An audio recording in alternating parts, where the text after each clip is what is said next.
내가 왜 처가에 돈을 써야 해? 그냥 각자 효도하면 되잖아. 너는 너희 부모한테 하고 나는 우리 부모님한테 하고. 저는 결혼한 지 4년이 된 30대 후반의 평범한 직장인입니다. 지금 와서 생각을 해보면 남편과의 결혼 생활은 평범했다고 해야 할까요? 아니, 어쩌면 그냥 제가 마냥 참고 살았던 거였는지도 모르겠습니다. 그날은 친정 어머니의 환갑을 한 달 앞두고 있었고, 저는 남편에게 말했어요. 여보, 다음 달이 우리 엄마 환갑이잖아. 적당한 작은 선물이라도 하나 준비해줘. 응, 알았어. 걱정 마. 남편은 그렇게 대수롭지 않게 대답했습니다. 저는 그 말을 믿었었죠.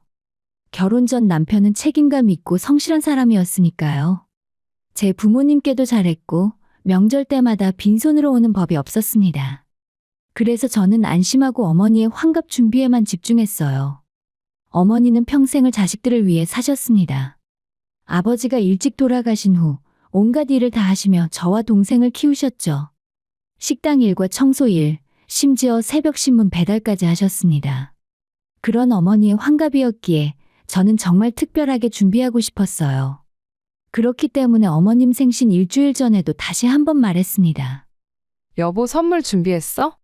큰 거 아니어도 돼. 그냥 당신 마음만 담아서. 알고 있어. 준비할게. 남편은 여전히 무심한 듯 대답했지만 저는 그래도 믿었습니다. 설마 빈손으로 오겠어요? 그것도 장모님 환갑인데. 그리고 시간이 흘러서 드디어 환갑날이 왔습니다. 저희 부부는 물론이고 동생 내외도 왔고 친척들도 모였습니다. 모두들 정성스럽게 준비한 선물을 어머니께 드렸어요. 저는 어머니가 평소 좋아하시던 진주 목걸이를 드렸고 동생은 안마의자를 선물했습니다. 어머니는 연신 손사래를 치셨지만 기뻐하셨습니다. 그런데 남편은 설마 했던 빈손이었죠. 처음엔 차에 두고 온 줄 알았습니다. 하지만 시간이 지나도 남편은 아무것도 꺼내지 않았습니다. 식사 내내 그냥 밥만 먹고 술만 마셨어요. 저는 점점 불안해지기 시작했습니다. 식사가 끝나고 사람들이 자리를 옮길 때 저는 조용히 남편에게 물었어요. 여보, 선물은? 응, 무슨 선물?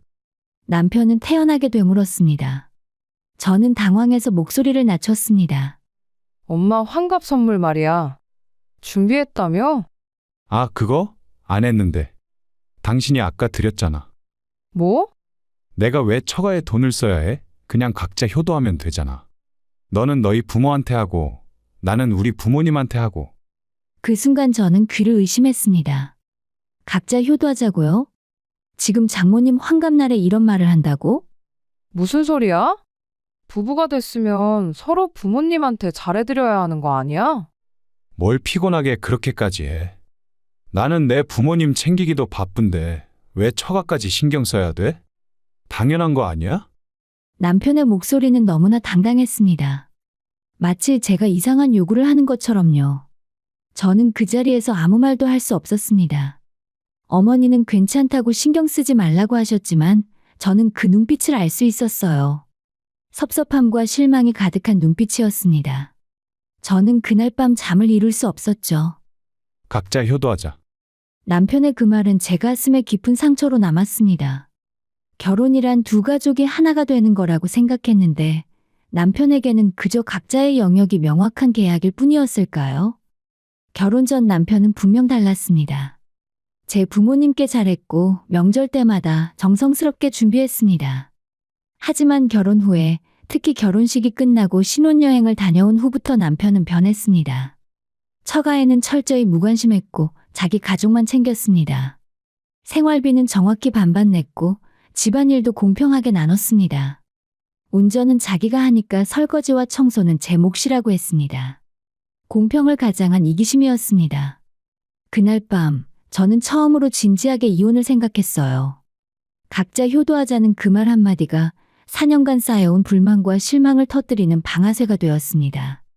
만약 정말 각자 살고 싶다면 그렇게 해주려고요.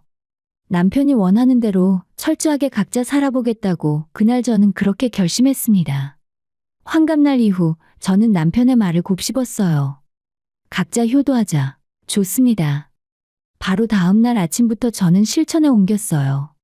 평소처럼 남편 옷까지 함께 빨래하던 습관을 버렸습니다. 세탁기에는 오직 제 옷만 넣었고 남편이 출근 준비를 하다가 물었습니다. 여보, 내 와이셔츠는? 세탁기에 그대로 있을걸? 나는 내 빨래만 했어. 응? 왜? 돌릴 때 같이 하면 되잖아. 각자 하는 거 아니었어? 당신이 그러고 싶다고 했잖아. 남편은 어이없다는 표정을 지었지만 저는 태연하게 제 출근 준비를 계속했습니다. 남편은 결국 회사에 늦을까봐 구겨진 셔츠를 입고 나갔어요. 저녁 식사 시간도 달라졌습니다. 전에는 남편 퇴근 시간에 맞춰 저녁을 준비했지만 이제는 제가 먹고 싶을 때 제 것만 차려 먹었어요. 남편이 퇴근해서 텅 빈 식탁을 보고는 당황했습니다. 밥은? 냉장고에 재료 있어. 만들어 먹어. 뭐? 왜 안 해놨어? 각자 하는 거잖아. 나는 이미 먹었어. 남편은 황당해하며 냉장고를 뒤적였고 결국 라면을 끓이려 하더니 김치를 찾았습니다. 김치 이거 먹으면 돼? 김치? 그건 내 거야. 건드리지 마. 무슨 소리야? 우리 엄마가 담가주신 김치인데 왜 먹으려고 해? 각자 하는 거 아니었어? 김치 먹고 싶으면 당신 부모님한테 받아 먹어. 저는 냉정하게 말하며 김치통을 제 쪽으로 당겼습니다. 남편은 믿을 수 없다는 표정으로 저를 쳐다봤죠. 야, 너 지금 진심이야? 당연히 진심이지. 당신이 먼저 각자 하자고 했잖아. 나는 그 말에 전적으로 동의해. 남편은 더 이상 할 말을 잃은 듯 그냥 라면만 끓여 먹었습니다. 주말에는 더 철저해졌어요. 청소도 각자 영역만 했습니다. 거실은 반으로 나눴고 화장실도 사용한 사람이 바로바로 치우기로 했어요. 설거지도 각자 자기 그릇만 했습니다. 남편이 제 앞에 놓인 과일 접시를 보고 말했어요. 나도 좀 줘. 마트 가서 사와. 이건 내가 내 돈으로 산 거야. 야, 이게 진짜 뭐 하는 짓이야? 당신이 원한 거잖아. 각자 살자고 한 게 당신인데 왜 화를 내? 남편은 점점 짜증이 났는지 소리를 지르기 시작했지만 저는 전혀 흔들리지 않았습니다. 오히려 속이 시원하더라고요. 그동안 제가 얼마나 많은 것을 해왔는지 남편은 이제야 깨닫고 있었으니까요. 그리고 명절이 다가왔습니다. 전에는 당연히 함께 갔지만 이번엔 달랐어요. 내일 아침에 우리 집 내려갈 거야. 엄마가 전도 부치고 할 일 많다고 빨리 내려오래. 남편이 제 방 앞에서 말했어요. 네, 맞습니다. 이제 저희는 방도 따로 쓰고 있었습니다. 뭔 소리야? 나는 안 갈 건데. 뭐? 명절인데 어떻게 안 가? 각자 효도하는 거 아니었어? 당신 집안 명절이니까 당신 혼자 가. 나는 오늘부터 우리 엄마 집에 갈 거야. 야, 그게 말이 돼? 충분히 말이 되지. 적어도 우리 엄마 환갑에 당신이 빈손으로 온 것보다는 훨씬 예의 바른 행동이잖아. 남편은 얼굴이 새빨개져서 소리를 질렀지만 저는 가방을 들고 현관문을 나섰어요. 그리고 정말로 어머니 댁으로 갔습니다. 그리고 얼마 후 시어머니에게서 전화가 왔어요. 며느라, 너 왜 안 왔니? 어머님 죄송합니다. 남편이 각자 효도하자고 해서요. 저는 그 뜻을 존중하기로 했어요. 어머님도 아들한테 물어보세요. 저는 정중하지만 단호하게 말씀드렸고 전화 너머로 시어머니가 당황하는 게 느껴졌습니다. 명절 연휴 마지막 날, 남편은 밤늦게 집에 돌아와서 제 방문을 쾅쾅 두드렸어요. 당장 문 열어.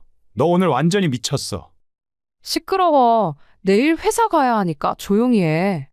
저는 이어폰을 끼고 음악을 들었어요. 남편의 고함 소리는 더 이상 제게 닿지 않았습니다. 이렇게 저희 부부는 완벽하게 각자의 삶을 살기 시작했죠.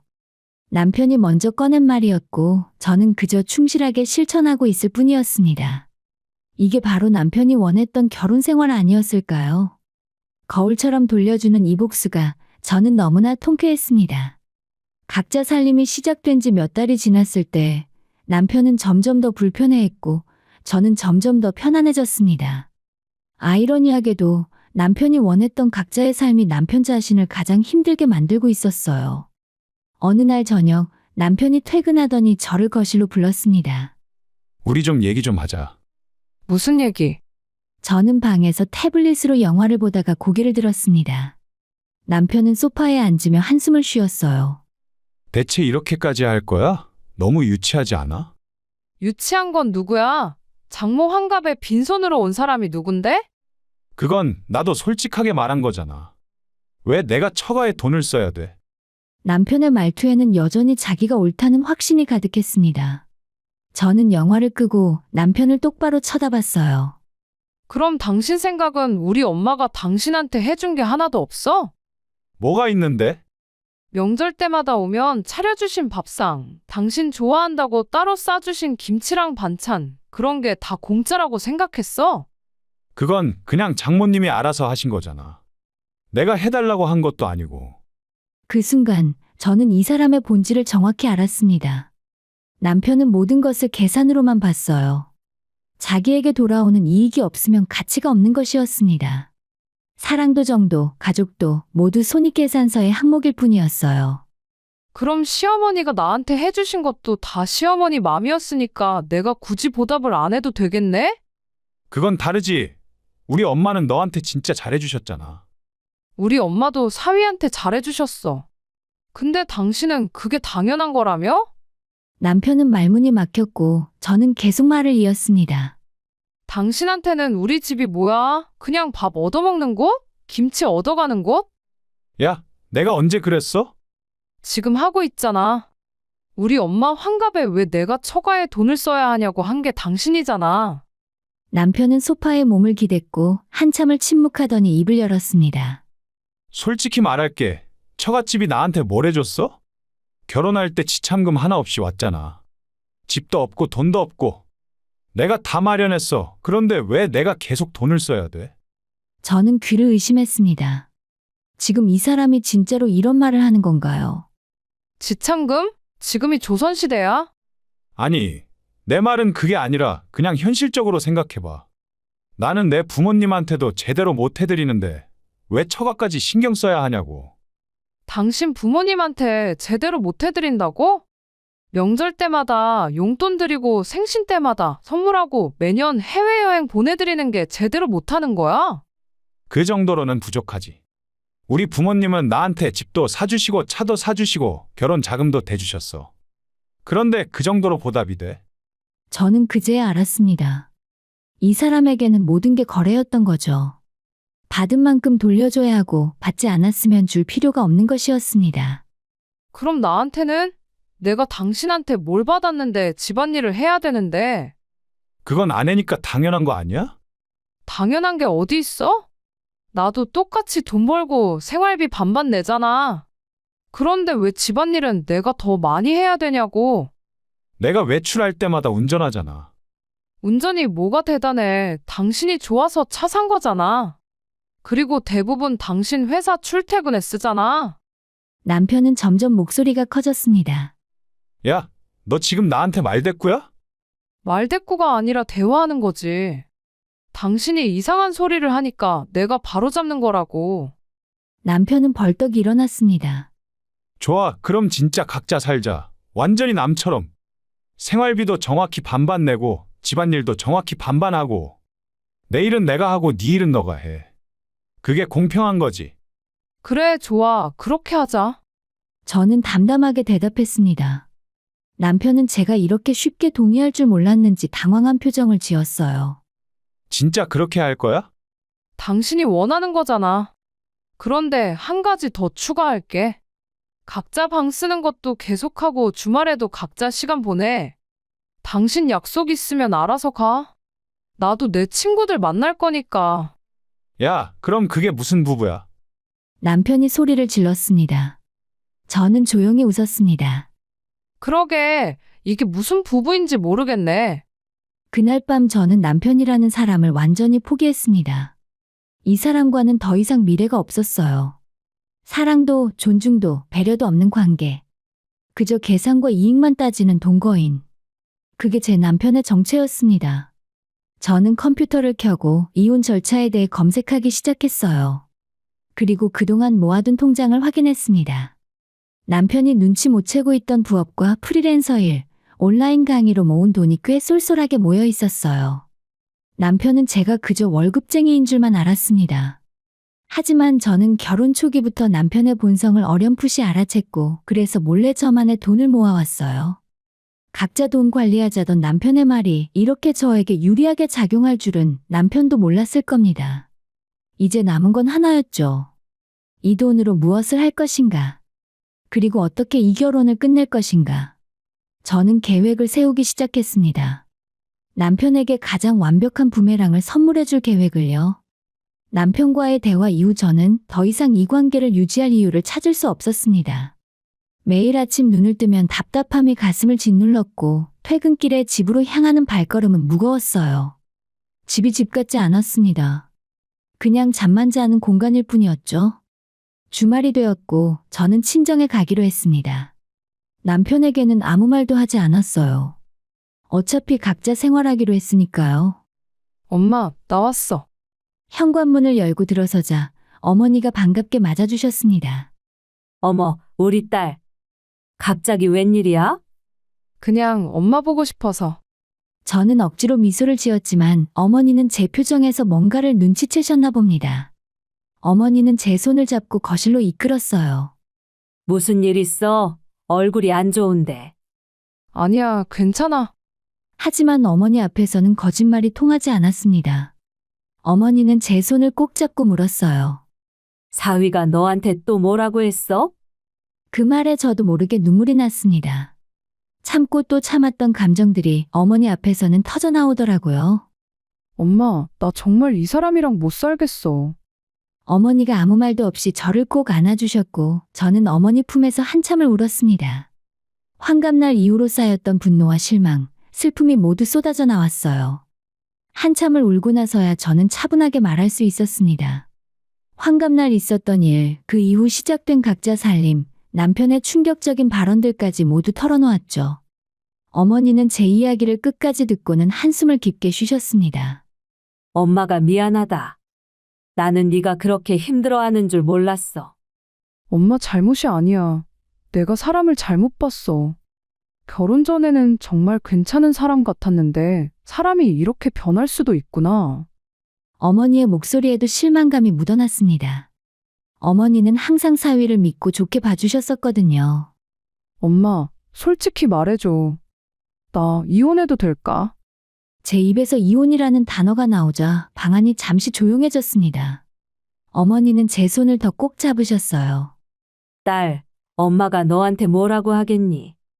네 인생이야. 네가 행복해야지. 하지만 세상 사람들이 뭐라고 할까봐. 세상 사람들이 네 인생을 책임져 주니? 아니잖아.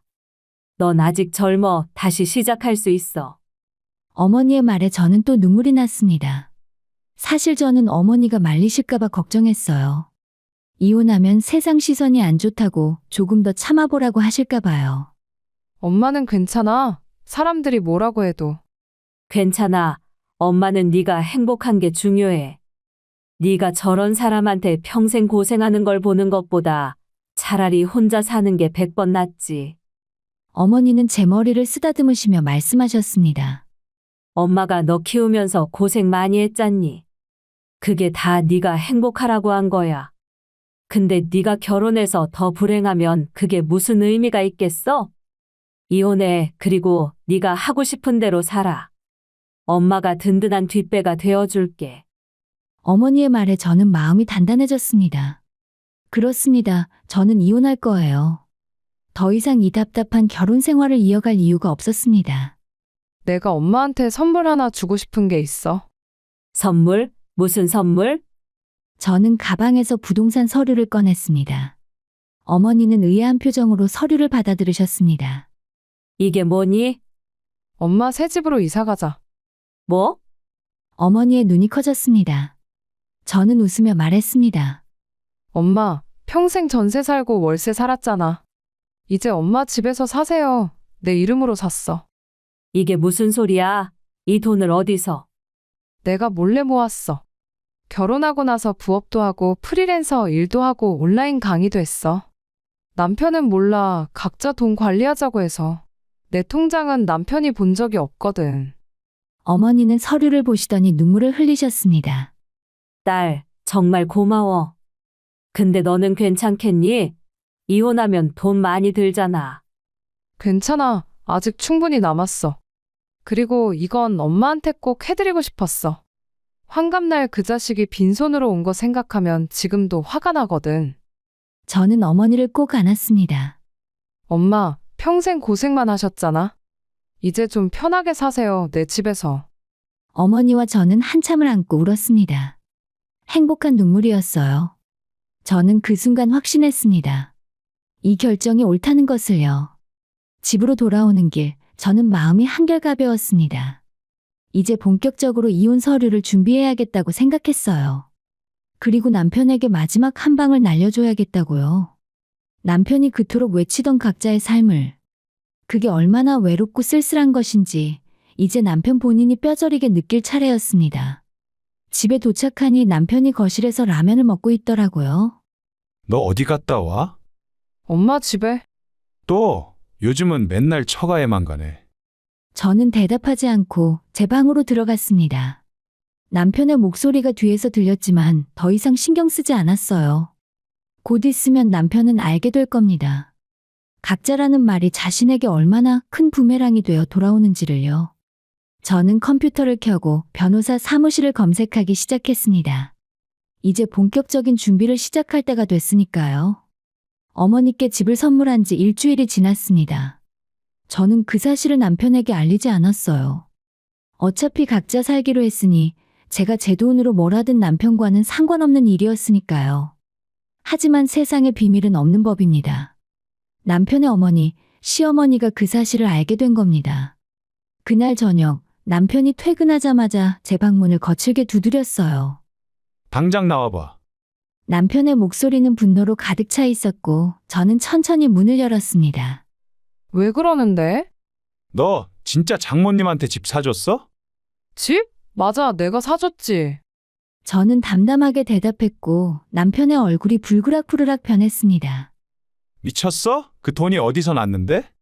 내가 번 돈인데 그게 왜 궁금해? 너 월급이 얼마나 된다고 집을 사? 도대체 어디서 그 돈을 구했어? 남편은 제가 뭔가 돈을 빼돌리고 있다며 의심하는 눈치였어요. 저는 피식 웃었습니다. 결혼하고 나서 조용히 부업했어. 온라인 강의도 하고 프리랜서 일도 받고 번역 일도 했어.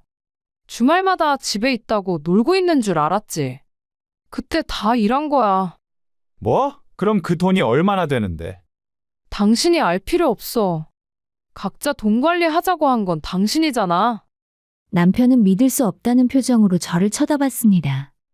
야, 그래도 부부인데 그렇게 큰 돈을 나 몰래 쓰면 어떡해? 부부, 각자 효도하자던 사람이 갑자기 부부 타령이야? 그건 그거고 이건 이거지. 너 지금 내 권리를 침해한 거야. 웃기고 있네. 무슨 권리? 저는 팔짱을 끼고 남편을 똑바로 쳐다봤더니 남편은 버벅거리며 말했습니다. 부부의 공동재산. 네가 번 돈도 반은 내 거야. 아니야, 결혼할 때 당신이 뭐라고 했는지 기억 안 나? 각자 돈은 각자 관리하자. 생활비만 반반 내면 된다고 했잖아. 나는 그 약속 지금까지 잘 지켰어. 생활비 한 번도 안 밀렸지? 그렇지만 이렇게 큰 돈을. 큰 돈이든 작은 돈이든 내 돈이라니까? 내가 당신 통장 잔고 물어본 적 있어? 당신이 얼마 모았는지 내가 알아? 모르잖아. 각자 관리하기로 했으니까. 남편은 할 말을 잃은 듯 입만 벙긋거렸고 저는 계속 말을 이었습니다. 그리고 내가 우리 엄마한테 집 사드리는 게 뭐가 문제야? 당신은 환갑날 빈손으로 오면서 왜 처가에 돈을 써야 하냐고 했잖아. 시댁에는 이것저것 다 가져다 퍼주면서. 그래서 내 돈으로 내가 알아서 한 거야. 너 지금 나한테 복수하는 거지. 남편의 목소리가 떨렸습니다. 저는 빙그레 웃었습니다. 복수라니 그냥 효도했을 뿐이야. 각자 효도하기로 했잖아. 당신 말대로. 이 미친. 남편이 욕을 하려는 순간 저는 손을 들어 제지했습니다. 욕하지 마. 나는 당신이 한 말 그대로 실천했을 뿐이니까. 각자 효도하자. 각자 돈 관리하자. 각자 살자. 전부 당신이 먼저 한 말이잖아. 남편은 거실로 나가더니 물건들을 집어 던지기 시작했습니다. 쿵쿵 소리가 났지만 저는 개의치 않고 제 방문을 닫았어요. 잠시 후에 남편이 다시 문을 두드렸어요. 이번에는 조금 잠잠한 목소리였습니다. 여보, 문 좀 열어봐. 우리 다시 얘기 좀 하자. 저는 문을 열지 않고 대답했습니다. 할 말 있으면 그냥 거기서 해. 제발 문 좀 열어줘. 내가 잘못했어. 남편의 목소리에 처음으로 애원하는 기색이 묻어났습니다. 저는 문을 열었고 남편은 제 앞에 무릎을 꿇었습니다. 미안해. 내가 너무 심했어. 다시 생각해보니 내가 잘못했어. 갑자기 이제 와서 왜 이래? 우리 다시 잘해보자. 내가 앞으로 장모님한테도 잘할게. 용돈도 드리고 선물도 하고. 저는 남편의 얼굴을 보았습니다.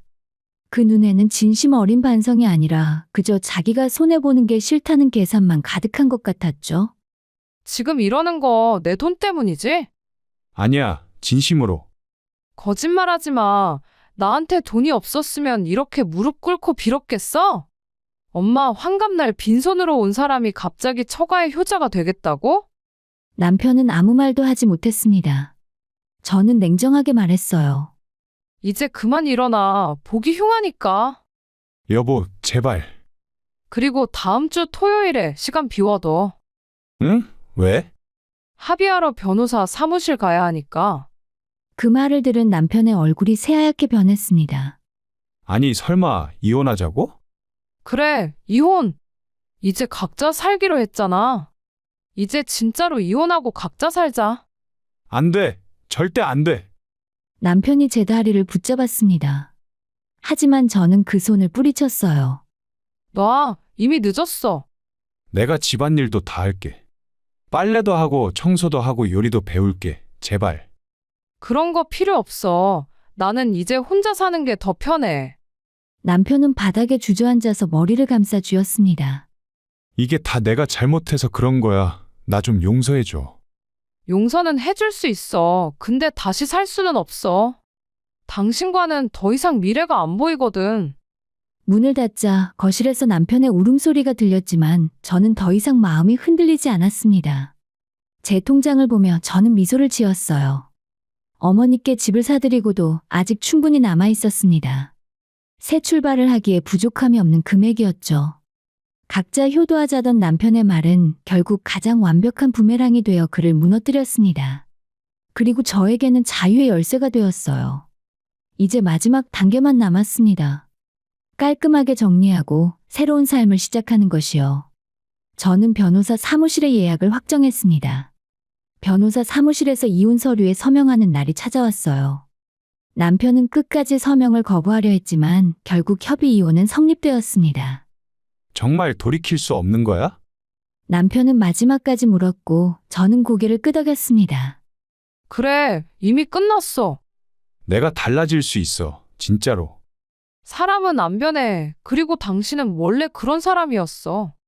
결혼하기 전에만 잠깐 숨겼을 뿐이었지. 남편은 더 이상 할 말이 없었는지 고개를 떨어뜨렸습니다. 협의 이혼 조건은 간단했어요.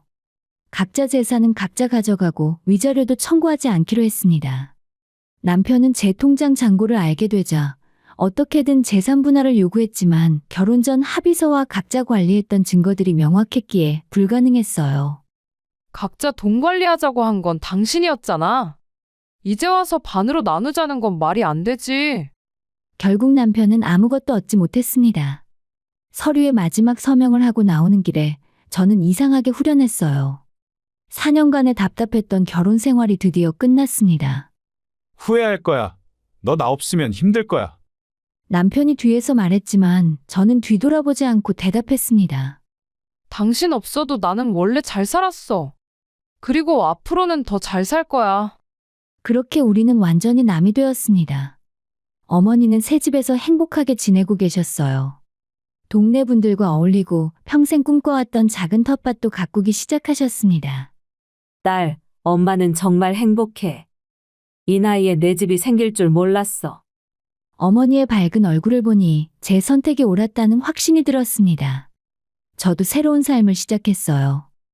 회사 일과 부업을 계속하며 경제적으로 더욱 안정되었고 주말에는 미뤄뒀던 취미 생활도 시작했습니다. 가끔 결혼 생활이 생각날 때도 있었지만 후회는 전혀 없었어요. 존중 없는 관계, 계산만 가득한 결혼 생활은 의미가 없었으니까요. 남편이 그토록 외쳤던 각자 살자는 말은 결국 자신을 향한 가장 완벽한 부메랑이 되었습니다. 그리고 저에게는 자유와 새로운 시작의 기회가 되었어요. 남편과 이혼을 하고 혼자 살게 됐지만 외롭지 않습니다. 저를 사랑해 주시는 어머니가 계시고 제 능력으로 만들어가는 미래가 있으니까요. 각자라는 말이 주는 진짜 의미를 이제야 알 것 같습니다. 서로를 존중하지 않는 관계에서의 각자는 외로움이지만 스스로를 존중하며 사는 각자는 자유입니다. 저는 후자를 선택했고 전혀 후회하지 않습니다.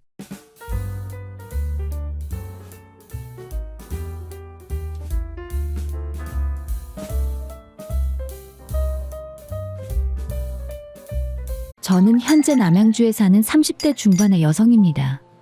직장에서 만난 동갑내기 남자친구와 2년간의 연애 끝에 결혼을 결심하게 되었죠. 처음 그를 만났을 때부터 느낌이 좋았습니다. 외모도 괜찮았고 성격도 차분하고 성실해 보였어요. 무엇보다 함께 있으면 편안했습니다. 그런 편안함이 사랑으로 발전하는 데는 그리 오랜 시간이 걸리지 않았어요. 연애 초반 우리는 정말 잘 맞았습니다. 주말마다 데이트를 했고 평일에도 퇴근 후 자주 만났어요. 같은 직장에 다녔기 때문에 점심시간에도 함께 할 수 있었죠. 그는 항상 배려심이 많았고 제 말을 경청해주는 사람이었습니다. 데이트할 때마다 즐거웠고 대화도 잘 통했어요. 영화 취향도 비슷했고 좋아하는 음식도 겹치는 게 많았습니다. 가끔 사소한 의견 차이는 있었지만 크게 다투거나 갈등을 빚은 적은 없었습니다. 그는 다툼을 싫어하는 성격이었고 저 역시 평화로운 관계를 원했기에 서로 양보하며 지냈죠. 주변 친구들이 연애하면서 겪는 크고 작은 갈등 이야기를 들을 때마다 저는 은근히 우리 관계가 자랑스러웠습니다. 가만 보면 너희는 정말 잘 맞는 것 같아. 진짜 부럽다. 저희를 보던 친구들이 자주 하던 말이었어요. 그 말을 들을 때마다 저도 모르게 뿌듯해졌습니다. 그렇게 2년이라는 시간이 흘렀고 저희 사이에서는 자연스럽게 결혼 이야기가 나왔습니다. 우리 이제 결혼 생각해볼까? 나이도 있고 서로 잘 맞는 것 같은데. 그가 먼저 꺼낸 말이었습니다. 어느 봄날 저녁 한강을 산책하다가 나온 이야기였죠. 남들처럼 멋진 프로포즈는 아니었지만 저도 그 생각을 하고 있던 터라 흔쾌히 고개를 끄덕였습니다. 주변 친구들도 축하해줬고 부모님도 좋아하셨어요. 특히 친정 부모님은 외동딸인 저희 결혼 소식에 눈물까지 글썽이시며 기뻐하셨습니다. 모든 게 순조로워 보였어요. 하지만 결혼을 결심하면서 저는 조금 더 신중해지려고 노력했습니다. 주변 선배들이 입버릇처럼 하던 말이 있었거든요. 결혼은 연애랑 달라. 현실을 봐야 해. 사랑만으로는 안 돼. 그 말이 계속 머릿속을 맴돌았습니다. 실제로 연애 때는 좋았는데 결혼 후에 힘들어하는 선배들의 이야기도 많이 들었습니다. 그래서 저는 감정만으로 판단하지 않으려 했었습니다. 그의 성격과 가치관, 생활 습관, 집안 분위기까지 꼼꼼히 살펴봤죠. 평소에는 잘 보이지 않던 부분들도 유심히 관찰했어요. 돈을 쓰는 패턴, 부모님께 대하는 태도, 스트레스 받을 때의 반응까지요. 대부분은 괜찮아 보였습니다. 큰 문제는 없는 것 같았어요. 상견례 자리도 무난하게 지나갔습니다. 서울 시내의 한정식집에서 양가 부모님이 처음 만나셨죠. 예비 시댁분들은 친절했고 특별히 불편한 점은 없어 보였어요. 예비 시어머니는 차분하고 조용한 분이셨고 예비 시아버지는 과묵하지만 따뜻해 보이셨습니다. 남자친구는 외아들이었고 집안 분위기는 전체적으로 소박하고 검소한 느낌이었죠. 화려하거나 과시적인 면은 전혀 없었습니다. 괜찮은 것 같아. 이 사람이랑 결혼해도 되겠다. 집안 분위기도 나쁘지 않고. 상견례 이후에 저는 그렇게 결론을 내렸습니다. 물론 완벽한 사람은 없다는 것도 알고 있었어요. 누구에게나 단점은 있고 중요한 건 그 단점을 받아들일 수 있느냐의 문제라고 생각했습니다. 다만 그가 기본적인 인성과 성실함을 갖춘 사람이라고 믿었어요. 그리고 그 믿음으로 결혼 준비에 본격적으로 들어갔죠. 하지만 결혼 준비를 시작하면서부터 조금씩 이상한 기운이 감지되기 시작했습니다. 연애할 때는 전혀 보이지 않았던 혹은 제가 애써 넘겼던 그의 모습들이 하나둘씩 드러나기 시작한 거예요. 예식장을 알아볼 때, 신혼집을 구할 때, 예단과 예물을 준비할 때마다 미묘한 긴장감이 감돌았습니다. 특히 사소한 말투나 태도에서 묘한 불편함이 느껴졌어요. 제가 뭔가를 제안하면 미간을 찌푸리거나 은근히 부담스러워하는 기색을 보였습니다. 특히 돈 관련 이야기가 나올 때마다 그의 표정이 미묘하게 굳어지는 걸 느낄 수 있었어요. 마치 자존심이 상한 듯한, 어딘가 움츠러든 듯한 반응이었죠. 그냥 예민한 시기라서 그런가? 결혼 준비하면 원래 스트레스 받는다고 하잖아. 저는 스스로를 다독이며 애써 그런 신호들을 무시하려 했습니다. 결혼 준비가 원래 스트레스 받는 과정이라고들 하잖아요. 결혼 정보 카페에서도 그런 글들을 많이 봤어요. 결혼 준비하다가 파혼할 뻔했다, 예비 신랑과 싸웠다 같은 이야기들이요. 그래서 그저 일시적인 현상이라고 생각하며 넘어갔죠. 하지만 지금 생각해보면 그때 이미 경고등은 켜져 있었던 겁니다. 제가 보지 않으려 했을 뿐이었어요. 아니, 어쩌면 보면서도 사랑이라는 이름으로 덮어버렸던 것일지도 모릅니다. 사람은 보고 싶은 것만 보게 된다고 하잖아요. 아마 저도 그랬던 것 같습니다. 결혼식 날짜도 잡혔고 예식장도 예약했습니다. 신혼집도 알아보기 시작했어요. 이제 남은 건 본격적인 준비뿐이었죠. 저는 여전히 긍정적인 마음으로 미래를 그렸습니다. 하지만 곧 닥칠 현실은 제 예상과는 전혀 다른 방향으로 흘러가고 있었어요. 결혼 준비는 생각보다 훨씬 더 많은 돈이 들었습니다. 예식장 비용, 신혼집 전세금, 혼수와 예단 예물까지 계산해보니 머리가 아찔했어요. 처음에는 각자 모아둔 돈으로 해결하려고 했지만 현실적으로 부족한 게 사실이었습니다. 특히 요즘 같은 시대에 서울 근교에 신혼집을 구하려면 최소 2억은 있어야 했으니까요. 고민 끝에 부모님께 조심스럽게 말씀을 꺼냈습니다. 사실 저는 부모님께 손 벌리는 게 정말 싫었어요. 그동안 대학 등록금부터 생활비까지 많은 도움을 받았기 때문에 이제는 제 힘으로 해보고 싶었거든요. 하지만 결혼이라는 게 혼자 힘으로는 어려운 일이더라고요.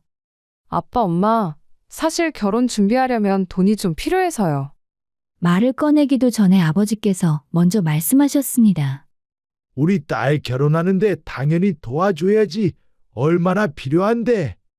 그리고 부모님은 제가 생각했던 것보다 훨씬 더 많은 금액을 선뜻 내주셨습니다. 무려 1억 원이었어요. 저는 깜짝 놀라서 손사래를 쳤습니다. 아니에요. 이렇게 큰 돈은 안 돼요. 너무 많아요. 하지만 어머니는 제 손을 꼭 잡으시며 말씀하셨습니다. 우리 외동딸인데 당연한 거야. 우리가 너 키우면서 시집 보내려고 조금씩 모아둔 돈이야. 네가 필요한 곳에 잘 쓰면 돼. 신혼살림 잘 차리고 좋은 집에서 시작해. 눈물이 날 것 같았습니다. 부모님이 얼마나 오랫동안 한 푼 두 푼 모으셨을지 생각하니 가슴이 먹먹했어요. 어릴 때부터 부모님은 당신들 것은 아끼시면서도 저에게는 늘 최선을 다해 주셨습니다. 학원비가 엄청 비싼 좋은 학원도 보내주시고 대학도 보내주시고 해외여행도 보내주셨죠. 그런 부모님이 이번에도 저를 위해 큰 결단을 해주신 겁니다. 정말 감사해요. 잘 쓸게요. 그리고 나중에 꼭 효도할게요. 저는 부모님께 깊이 감사드리며 이 돈을 소중히 사용하겠다고 다짐했습니다. 1억이라는 돈은 저희 집에서 결코 작은 금액이 아니었으니까요. 부모님은 평범한 직장인이셨고 특별히 부유한 집안도 아니었습니다. 그저 성실하게 살아오시며 조금씩 모으신 돈이었죠. 남자친구에게 이 사실을 말했을 때 그의 반응은 제 예상과 달랐습니다. 아, 그렇구나. 1억이면 그래도 꽤 되네. 그뿐이었어요. 감사하다는 말도 장인어른 장모님께 인사드리겠다는 말도 없었습니다. 오히려 어딘가 불편해하는 기색이 역력했어요. 표정이 굳어지고 말수가 줄어들었습니다. 저는 그게 이상했지만 그냥 남자라서 표현이 서툰가 보다 생각하며 넘어갔습니다. 그리고 얼마 후에 남자친구의 집에서 연락이 왔습니다. 상견례 이후 처음으로 예비 시어머니께서 직접 전화를 주셨어요. 며느리야, 미안한데 우리는 결혼 비용을 도와주기가 어려울 것 같네? 아무래도 형편이 넉넉하지 않아서 말이야. 아, 네, 괜찮습니다. 저희도 기대하지 않았어요. 저는 최대한 밝은 목소리로 대답했습니다. 사실 기대하지도 않았고 각자 형편이 다른 건 당연한 일이니까요. 하지만 예비 시어머니의 다음 말이 조금 걸렸습니다. 우리가 못 도와줘서 미안하구나. 그래도 이해해줘. 우리도 형편이 있어서. 어머님은 같은 말을 여러 번 반복하셨어요. 마치 죄송하다기보다는 정당화하려는 느낌이었달까요? 저는 괜찮다고 몇 번이나 말씀드렸지만 통화를 끊고 나니 왠지 찝찝한 기분이 들었습니다. 그 후로도 예비 시댁에서는 몇 차례 더 같은 이야기를 꺼냈어요. 만날 때마다 우리는 못 도와줘서 미안하다, 형편이 어려워서 그렇다는 말을 반복하셨어요. 처음에는 정말 미안해서 그러시나 보다 했는데 점점 그게 아니라는 생각이 들었습니다. 남자친구의 태도도 미묘하게 변했습니다. 만날 때마다 어딘가 예민해져 있었고 사소한 일에도 민감하게 반응했어요. 특히 제가 친정 부모님 이야기를 하거나 신혼집 준비에 대해 얘기할 때면 표정이 확 굳어지곤 했습니다. 너희 집은 좋겠다. 여유가 있어서. 어느 날 그가 퉁명스럽게 내뱉은 말이었습니다. 그 말투에는 감사함이 아니라 어딘가 비꼬는 듯한 느낌이 섞여 있었어요. 저는 그게 불편했지만 참았습니다. 아마 자존심이 상했나 보다, 남자라서 그런가 보다 하고 이해하려 했죠. 하지만 속으로는 서운함이 쌓여갔습니다. 저희 부모님이 힘들게 모은 돈을 기꺼이 내주셨는데 고마워하기는커녕 오히려 불편해하고 자격지심을 드러내는 것 같았거든요. 예비 시댁도 마찬가지였습니다.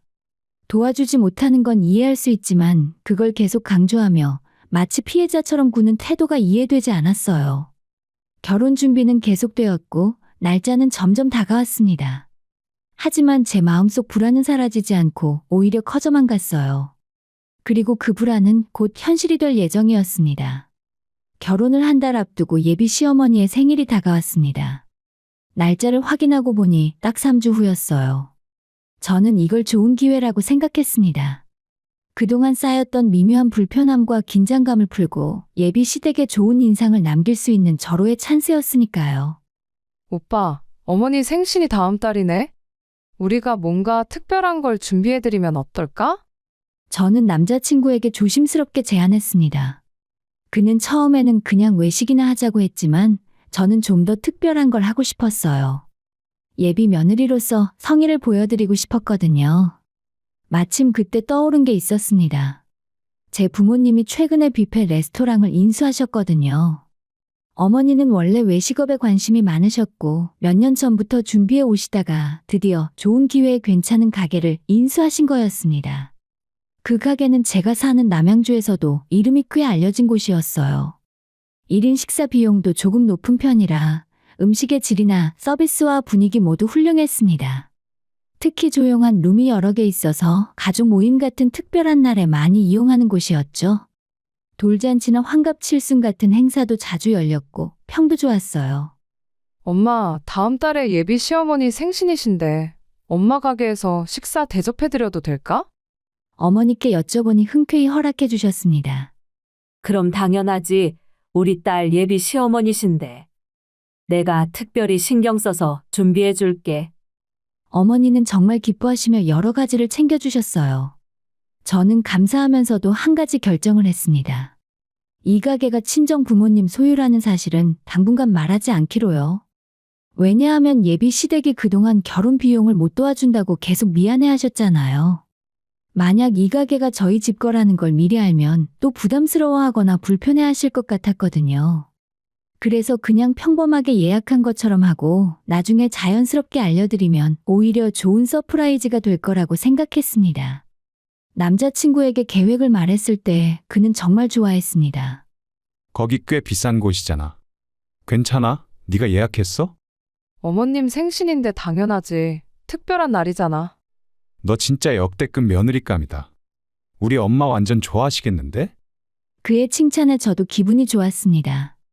그동안 쌓였던 미묘한 불편함이 조금은 해소되는 느낌이었어요. 역시 이런 특별한 날을 통해서 관계를 더 돈독히 할 수 있을 거라는 확신이 들었습니다. 생일 당일이 다가오자 저는 더욱 신경을 썼습니다. 예비 시어머니께 드릴 선물도 정성스럽게 골랐어요. 고급 스카프와 화장품 세트를 준비했는데 취향을 여쭤보고 고른 거라서 마음에 드실 거라고 믿었습니다. 생일 케이크도 미리 주문해뒀고요. 어머님 생신 축하드려요. 오늘 제가 특별한 곳을 예약했어요. 편하게 식사하시면서 즐거운 시간 보내셨으면 좋겠어요. 예비 시부모님과 남자친구와 함께 가게에 도착했습니다. 가게 입구부터 분위기가 남달랐습니다. 세련된 인테리어에 은은한 조명, 우아한 음악까지. 예비 시어머니도 눈이 커지시며 놀라워하셨어요. 어머, 여기 꽤 괜찮은 곳이네. 네, 요즘 입소문 많이 난 곳이에요. 음식도 정말 맛있다고 소문났어요. 직원의 안내를 받아서 룸으로 들어갔습니다. 넓고 쾌적한 공간에 창밖으로는 공원이 보였죠. 테이블 세팅도 고급스러웠고 분위기가 정말 좋았습니다. 저는 속으로 안도의 한숨을 쉬었어요.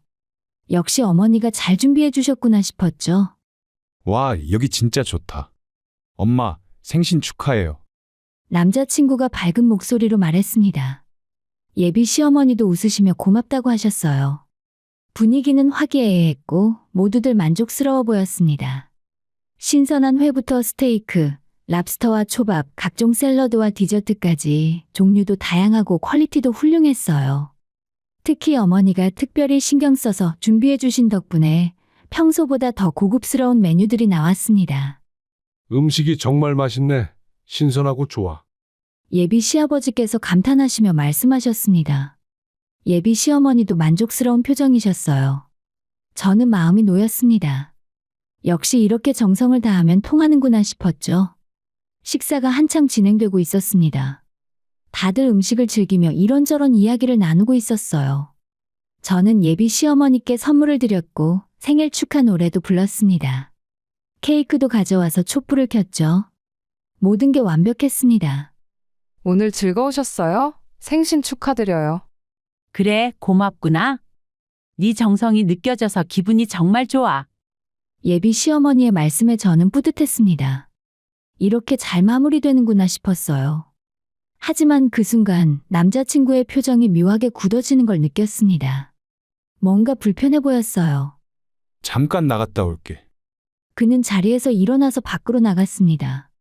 화장실 가는 건가 싶어서 대수롭지 않게 생각했어요. 하지만 10분이 지나도 돌아오지 않았습니다. 이상하다는 생각이 들었죠. 그리고 그가 돌아왔을 때 그의 얼굴은 제가 본 적 없을 만큼 굳어 있었습니다. 뭔가 심각하게 잘못된 거라는 예감이 들었어요. 그 예감은 곧 현실이 되었습니다. 남자친구가 자리로 돌아왔을 때 그의 얼굴은 제가 2년간 사귀면서 한 번도 본 적 없는 표정이었습니다. 입술은 꽉 다물어져 있었고 눈빛은 날카로웠어요. 뭔가 크게 화가 난 게 분명했습니다. 저는 조심스럽게 물었어요. 무슨 일 있어? 얼굴이 안 좋은데. 너 좀 나와봐. 그는 차갑게 말하며 밖으로 나갔습니다. 저는 어리둥절했지만 따라 나갔어요. 예비 시부모님은 무슨 일인가 싶어 걱정스러운 표정으로 우리를 바라보셨습니다. 복도로 나오자마자 그가 입을 열었습니다. 야, 이게 뭐야? 1인 가격이 겨우 68,000원? 갑작스러운 질문에 저는 당황했습니다. 그게 왜? 여기 괜찮은 곳이잖아. 어머니도 좋아하시는 것 같은데. 괜찮은 곳? 우리 엄마 생신인데 겨우 이런 뷔페를 데려온 거야? 그의 목소리가 점점 커졌습니다. 저는 이해할 수 없었어요. 식사비가 결코 적은 금액이 아닌데 왜 이렇게 화를 내는 건지 도무지 알 수가 없었습니다. 지금 무슨 말을 하는 거야? 이 정도면 충분히 고급스러운 곳이잖아. 음식도 좋고 분위기도 좋고. 아니, 그게 아니라 우리 엄마 생신인데 너무 싸구려잖아. 요즘 웬만한 호텔 뷔페는 20만 원도 넘더라. 저는 귀를 의심했습니다. 지금 이 사람이 무슨 말을 하는 건가 싶었어요. 정신 차려. 여기도 충분히 좋은 곳이야. 게다가 프라이빗 룸의 음식 퀄리티도 훌륭하고 내가 정성껏 준비한 건데. 이게 정성이야? 너희 집에서 결혼 자금으로 1억을 냈잖아. 그럴 돈이 있으면서 우리 엄마 생신에 이런 싸구려 뷔페는 뭐야? 우리 무시하는 거야? 그 순간 저는 그의 말의 본질을 깨달았습니다. 이건 금액의 문제가 아니었어요. 이건 자격지심이었습니다. 친정에서 1억을 지원한 것에 대한, 그리고 자기 집안에서는 아무것도 못 도와준 것에 대한 그 모든 것이 뒤섞인 열등감이었던 거죠. 지금 진심으로 그런 말 하는 거야? 나는 어머니 생신을 진심으로 축하드리고 싶어서 정성껏 준비한 건데. 정성? 1억이나 받은 주제에 겨우 이런 식사 하나가 정성이라고? 저희 부모님이 평생 모은 돈을 기꺼이 내주신 건데 이런 말을 듣는 게 이해가 안 갔어요. 그 말 당장 취소해. 지금 그게 무슨 말이야? 뭐가 잘못됐어? 사실이잖아. 너희 부모님이 1억 주셨다고 하니까 여유가 있다고 생각했지. 그런데 우리 엄마 생신에 호텔 같은 곳을 가면 안 돼? 저는 참으려고 했습니다. 깊게 숨을 들이쉬고 진정하려고 애썼어요. 하지만 그의 다음 말이 저의 인내심을 완전히 무너뜨렸습니다. 너 우리 집 무시하는 거지. 돈 없다고 우리 무시하는 거야? 며느리로서 점수 딸 기회인데 이런 식으로 망쳐놓고. 점수 딸 기회? 제 목소리가 떨렸습니다. 화가 나고 억울하고 황당해서 목소리가 제대로 나오지 않았어요. 나는 지금 점수 따려고 이런 거 준비한 게 아니야. 진심으로 어머니 생신을 축하드리고 싶어서 한 건데, 오빠는 지금 그걸 점수로 계산하고 있어? 그럼 뭐야? 시어머니 생신인데 당연히 잘 보여야 하는 거 아니야? 그 사람의 말이 제 심장을 찌르는 것 같았고 저는 더 이상 참을 수 없었어요. 진짜 제정신이야? 6만 8천 원이 고작인 돈이냐고. 여기가 한 끼 때우는 곳이야? 지금 결혼 비용 한 푼도 안 낸 집안에서 이런 말할 자격이 있다고 생각해? 제가 처음으로 목소리를 높였습니다. 그동안 참고 참았던 것들이 한꺼번에 터져 나왔어요. 아, 그래. 결국 그거 나오네. 우리가 돈 못 냈으니까 무시하는 거지. 무시가 아니라 현실을 말하는 거야. 아무런 지원도 안 하면서 오히려 불만을 가지는 게 말이 되냐?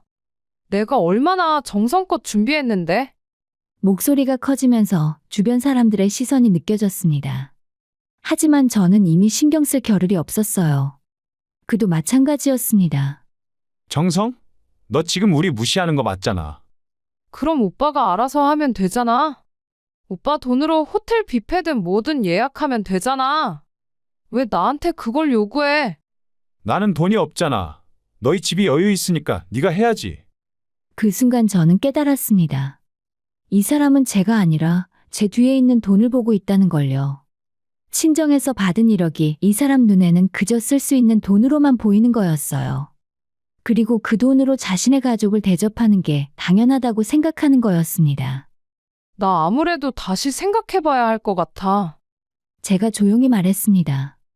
그의 얼굴이 굳었어요. 뭐? 우리 결혼 말이야. 다시 생각해봐야겠다고. 이런 식으로는 못 살 것 같아. 야, 지금 무슨 소리야? 결혼식이 이제 한 달 남았는데. 그래서 지금 말하는 거야. 한 달 남았을 때 알아서 다행이지 결혼하고 나서 알았으면 어쩔 뻔했어? 제 목소리는 차갑게 가라앉아 있었습니다.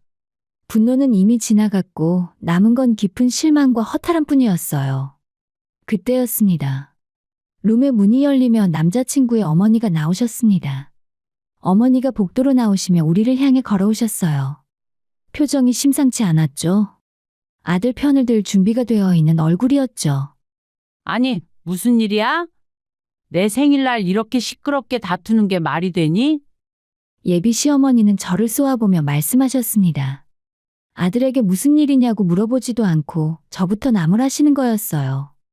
오늘 내 생일이잖아. 그런데 이게 뭐야? 아무리 그래도 이런 날 내 아들이랑 싸우는 게 어디 있어? 저는 할 말을 잃었습니다. 싸움을 먼저 걸어온 건 본인 아들인데 왜 저만 나무라시는 건지 이해할 수 없었어요. 엄마, 이 사람이 너무해. 여기 식사 비용이 얼만 줄 알아? 한 사람에 6만 얼마밖에 안 해. 오늘 같은 날 우리 집안을 완전히 무시하는 거야. 남자친구가 억울하다는 듯이 말했고 어머님의 얼굴이 더욱 굳어졌어요. 뭐? 6만 원? 그게 무슨 소리야? 엄마 생신인데 겨우 이런 데를 데려온 거예요. 순간 예비 시어머니의 눈빛이 차갑게 변했습니다. 저를 보는 시선에 실망과 분노가 섞여 있었어요. 어머님 여기는 정말 좋은 곳이에요. 음식도 훌륭하고 분위기도. 아니, 그게 중요한 게 아니잖아.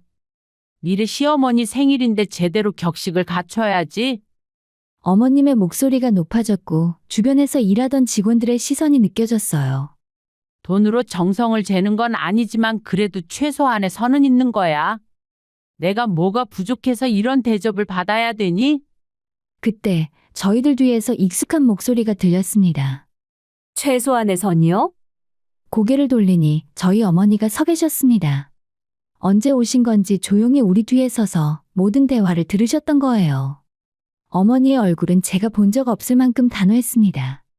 엄마, 제가 놀라서 부르자 어머니는 제 어깨를 토닥이며 앞으로 나서셨어요. 아까부터 듣자 하니 지금 제 딸한테 뭐라고 하신 거예요? 어머니의 목소리는 낮지만 강했습니다. 예비 시어머니가 당황한 표정으로 대답했어요. 아, 사돈 어른, 여긴 무슨 일로? 제대로 말씀 좀 들어봅시다. 제 딸이 시어머니 생신에 이런 싸구려 뷔페를 예약해서 예의가 없다. 그런 말씀인가요? 그게 아니, 그러니까. 솔직히 그렇잖아요. 여기 제 가게입니다. 순간 공기가 얼어붙었습니다. 예비 시어머니와 남자친구의 얼굴이 하얗게 질렸어요. 네? 뭐라고요? 여기가 제 가게라고요. 제가 최근에 인수해서 운영하고 있는 곳입니다. 그렇게 마음에 안 드셨나요? 어머니는 차분하지만 단호하게 말씀하셨습니다. 그리고 제 딸이 오늘 얼마나 정성을 들여서 준비했는지 아세요? 메뉴 하나하나 신경 쓰고 룸도 제일 좋은 곳으로 배정하고 서비스도 특별히 신경 써서 준비했어요. 그런데 그걸 무시한다고 화를 내시네요. 남자친구의 어머니는 말을 잇지 못했습니다. 남자친구도 마찬가지였어요. 결혼 비용 1억 원 얘기도 나오는 것 같은데 저희가 자식 결혼시키는데 당연히 돕는 거 아닙니까? 그런데 그걸 가지고 이렇게 제 딸을 몰아세우시면 어떻게 합니까? 그게 아니라 저희는 그냥. 그냥 뭡니까? 도움을 못 주시는 건 이해합니다. 집집마다 사정이 다르니까요. 하지만 도움을 받았으면 고마워하셔야지 자격지심으로 상대를 괴롭히는 건 잘못된 겁니다. 저희 어머니의 말씀 한마디 한마디가 전곡을 찔렀고 남자친구 어머니의 얼굴이 붉어졌어요. 사돈 어른, 그게 아니고요. 아니긴 뭐가 아닙니까? 제 딸이 시어머니 생신 챙기려고 얼마나 고민했는지 아세요? 그런데 그 마음은 하나도 안 보시고 금액만 따지시네요. 그게 예비 며느리한테 할 태도입니까? 어머니는 이어서 남자친구를 향해 돌아서셨습니다. 그리고 당신이 지금 무슨 짓을 한 건지 알아요? 아니, 저는 결혼할 사람이 정성껏 준비한 걸 금액으로 재고 무시한다고 화를 내고. 그게 사람이 할 짓입니까? 남자친구는 고개를 숙인 채 아무 말도 하지 못했습니다. 우리 딸이 파혼하겠다고 한 거 저는 찬성합니다. 이런 식으로는 내 딸이 평생 행복할 수 없어요. 사돈 어른, 그건 너무 성급하신 거 아닙니까? 남자친구의 어머니가 급하게 말씀하셨지만 어머니는 단호했어요. 너무한 건 당신들이에요. 제 딸을 ATM 기계로 생각하시는 것 같은데 우리 딸은 그런 대접 받으려고 결혼하는 게 아닙니다. 그 순간 예비 시어머니가 갑자기 태도를 바꿨습니다. 사돈 어른, 제가 잘못했습니다. 정말 죄송합니다. 허리를 90도로 숙이며 사과하셨고 남자친구도 마찬가지로 고개를 숙였습니다. 하지만 저는 이미 마음이 돌아선 상태였습니다. 이 사람들의 본 모습을 봤고 그게 저에게는 너무나 큰 충격이었어요. 사과를 받는다고 해서 이미 본 것을 없던 일로 할 수는 없었습니다. 엄마, 저는 이미 결정했어요. 이 결혼 못하겠어요. 제발, 내가 잘못했어. 남자친구의 어머니가 제 손을 잡으려 했지만 저는 피했습니다. 그때 그녀가 갑자기 돌아서서 자기 아들의 뺨을 때리더라고요. 이 바보 같은 자식아, 네가 지금 무슨 짓을 한 거야? 뺨 맞는 소리가 복도에 울려 퍼졌고 남자친구는 한쪽 뺨을 감싸며 그대로 서 있었어요. 엄마, 입 다물어. 네가 지금 뭘 망쳤는지 알아? 하지만 그것으로도 제 마음은 돌아서지 않았습니다. 오히려 더 확신이 들었어요. 이 가족과는 평생을 함께할 수 없다는 확신이요. 저는 어머니를 보며 조용히 말했습니다. 엄마, 우리 이제 가자. 여기 있기 싫어. 어머니는 떨고 있는 제 손을 꼭 잡아주셨습니다. 그래, 가자. 우리는 그렇게 그 자리를 떠났고 그날 이후 일주일 동안 정신없이 바쁜 시간을 보냈습니다. 예식장 취소, 신혼집 계약 해지, 예단과 예물 반환 등 처리해야 할 일들이 산더미처럼 쌓여 있었어요. 다행히 대부분은 환불이 가능했고 큰 손해 없이 정리할 수 있었습니다. 결혼식이 한 달밖에 남지 않았는데도 불구하고요. 남자친구 집안에서는 연락이 끊이지 않았습니다. 남자친구는 하루에도 몇 번씩 전화를 걸어왔고 문자 메시지도 수십 통씩 보냈어요. 그의 어머니도 마찬가지였습니다. 처음에는 사과의 말들이었지만 점점 그 내용이 변해갔어요. 제발 한 번만 용서해줘. 내가 정말 잘못했어. 다시는 그런 일 없을게. 처음에는 이런 식의 사과였습니다. 하지만 제가 계속 무시하자 톤이 바뀌기 시작했어요. 야, 너도 너무 심한 거 아니야? 한 번 실수한 거 가지고 결혼까지 파기하는 게 말이 돼? 그는 그날의 일을 실수라고 표현했습니다. 저를 무시하고 친정 부모님을 무시하고 돈만 계산하던 그 태도가 단순한 실수였을까요? 저는 그렇게 생각하지 않았습니다. 우리도 서운한 게 많아. 네가 먼저 우리를 무시한 거 아니야? 그날 일은 서로 잘못이 있었던 거야. 서로 잘못이라니. 저는 그 말을 보며 헛웃음이 나왔습니다. 제가 무엇을 잘못했다는 건지 도무지 이해할 수 없었어요. 정성껏 준비한 생일 자리가 잘못이었나요? 친정에서 결혼 비용을 지원받은 게 잘못이었나요? 결국 저는 모든 연락을 차단했습니다. 전화번호도 메신저도 SNS도 모두 차단했어요. 더 이상 이 사람들과 대화할 이유가 없다고 판단했습니다. 대화가 통하지 않는 사람들과는 아무리 이야기해봤자 소용없으니까요. 부모님은 제 결정을 전폭적으로 지지해 주셨습니다. 특히 어머니는 그날 이후 계속 제 곁을 지켜주셨어요. 네가 잘한 거야. 사랑도 중요하지만 기본적인 존중이 없으면 안 되는 거야. 그 사람들은 너를 존중하지 않았어. 아버지도 마찬가지셨습니다. 우리 딸 더 좋은 사람 만날 거야. 지금은 힘들어도 나중에 보면 잘한 결정이었다고 생각할 날이 올 거야. 부모님의 위로가 큰 힘이 되었습니다.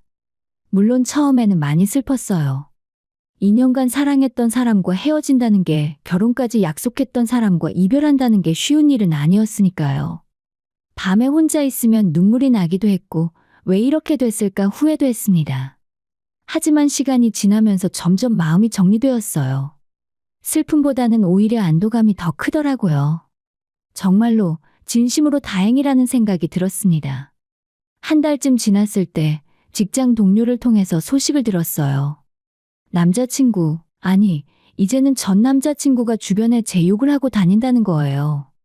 제가 돈만 밝히고 남자친구의 집안을 무시했으며 사소한 일로 결혼을 파기한 나쁜 여자라고 말하고 다닌다는 겁니다. 처음에는 화가 났습니다. 어떻게 저렇게 뻔뻔할 수 있을까 싶었어요. 하지만 곧 마음을 가라앉혔습니다. 그 사람이 뭐라고 하든 진실을 아는 사람들은 알고 있으니까요. 아, 똥 밟았다. 어느 날 친구와 술을 마시며 제가 한 말이었습니다. 뭐라고? 그냥 똥 밟았다고 생각하기로 했어. 운 나쁘게 똥을 밟았지만 발을 씻으면 되는 거잖아. 계속 붙들고 있을 필요 없는 거지.